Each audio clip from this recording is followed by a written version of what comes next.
পটুয়াখালীর বঙ্গোপসাগরের তীরবর্তী রাঙাবালী উপজেলার নিচকাটা খালের পানিতে ভাসমান টর্পেডো সদৃশ একটি বস্তু দেখা গেছে।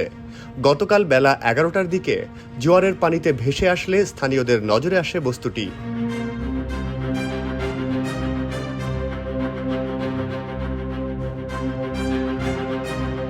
এলাকাবাসী পুলিশে খবর দিলে পুলিশ ঘটনাস্থলে গিয়ে বস্তুটিকে ঘিরে রাখে। গোলাকার এ বস্তুটি লম্বায় ২০ থেকে ২৫ ফুট হতে পারে।